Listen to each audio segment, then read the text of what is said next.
Hey everybody, my name is John. Thanks for checking out the video. Today I want to provide you guys with a video that I think everybody in the sports card industry should check out.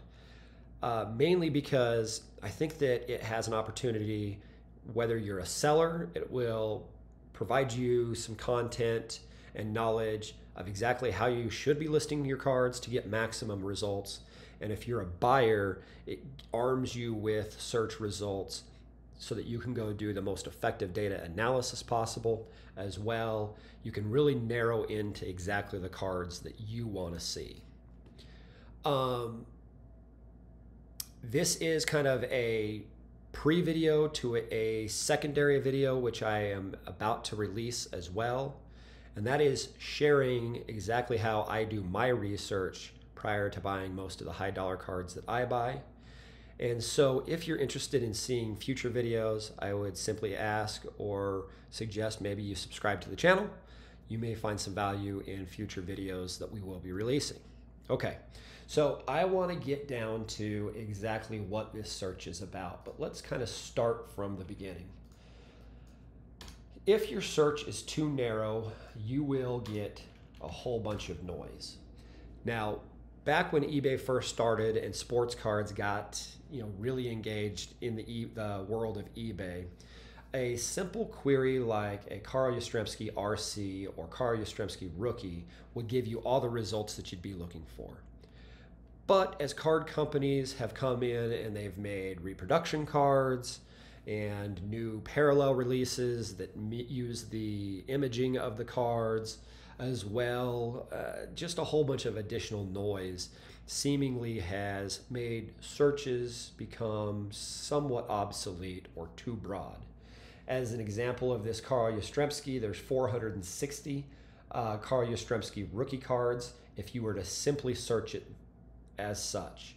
As you're going to see, you're seeing some Mike Yastrzemskis.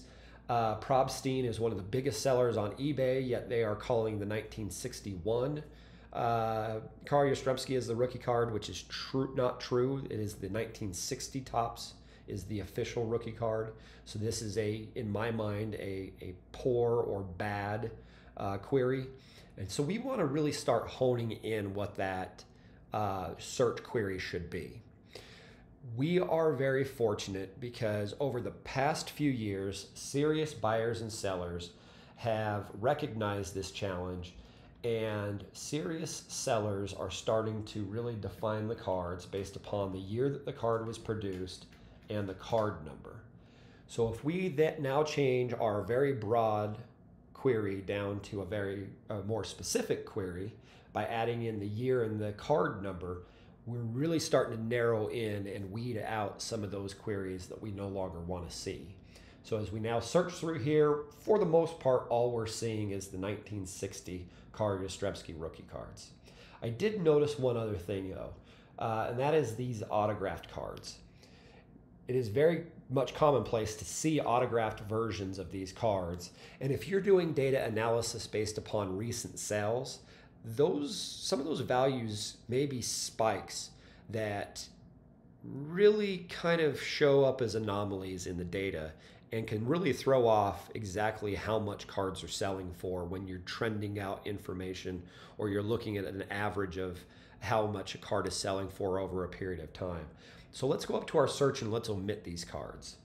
The easiest way to omit most of these cards is by putting in a minus symbol, no space, and then the word auto. Auto stands for autograph. That's universally how most autographs are defined on eBay. And you'll see our results are going to go from 359 down to 340. So we just omitted 19 autographs. Additionally, I like to add in minus signed and minus DNA. And you're going to see our results going from 340 down to 317.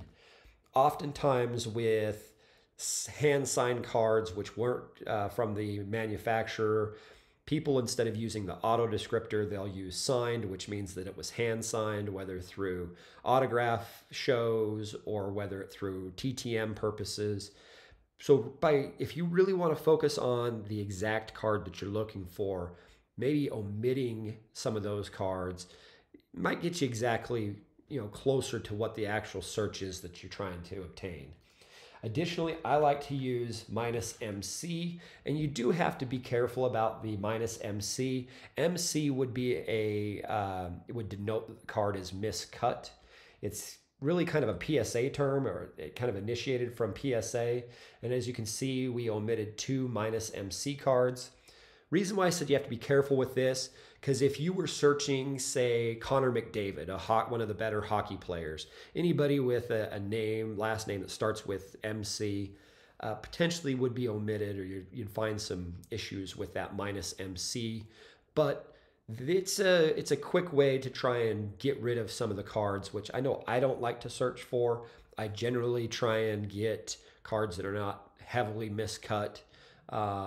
I own a few of them, of course. I think we all do. But this is a way to just kind of weed out and get very specific information back. Okay, so let's say now you want to search for collector grade cards.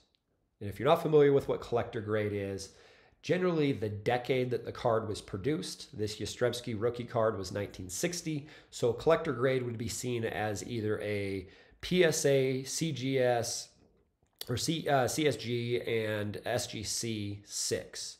So the grade assignment would mirror the decade that the card was developed in.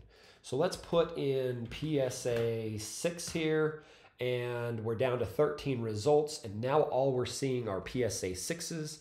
We've removed all our other grades, and we've removed SGC and CSG cards, or any other card grading company. But what if you wanted to see both PSA and SGC 6s? You'd think it would be as simple as just putting in SGC 6, but you can't. That query doesn't work, but there is a workaround that many aren't familiar with, and hopefully you'll find some value here. By simply taking those two searches, wrapping them in parentheses, and separating each search by a comma, voila, we now have 17 results, and we are finding SGC 6s and PSA 6s.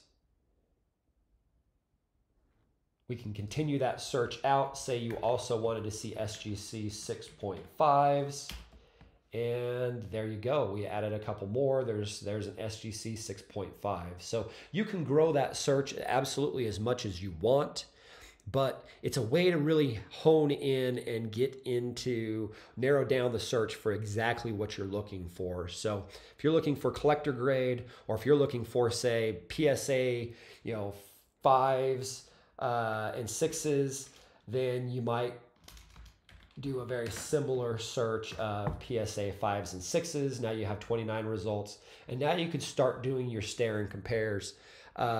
Kind of a cliche term that's been in the industry for a while: buy the card, not the grade, which I absolutely subscribe to. I like to use this type of a search because oftentimes you'll find that a PSA 5 looks absolutely identical to a PSA 6. But as you do your research and analysis, you'll notice that you can save some significant money between a PSA 5 and a PSA 6. So these searches are really handy when you're trying to really look at the card and focus less on the actual grade of the slab.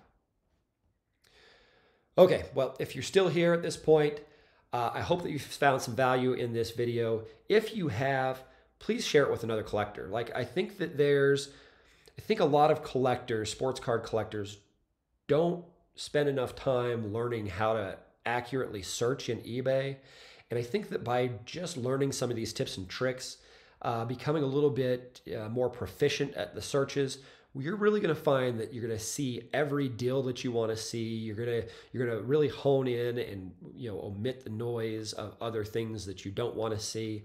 And ultimately, when you're doing your research related to how much cards are selling for prior to buying a card, knowing these types of tips and tricks to search or narrow in your search will really give you the results that you want to do, so you can identify how much cards are selling for, so that way you don't overpay for a price.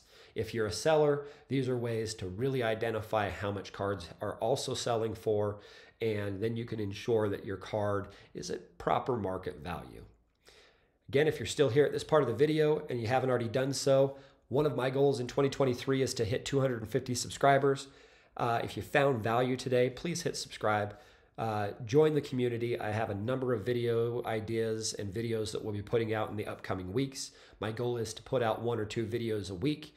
Hopefully they'll have a bunch of type of content that will be valuable to you and many other collectors. I'm going to go ahead and sign off, and I'll simply just say thanks, and we'll chat with y'all later.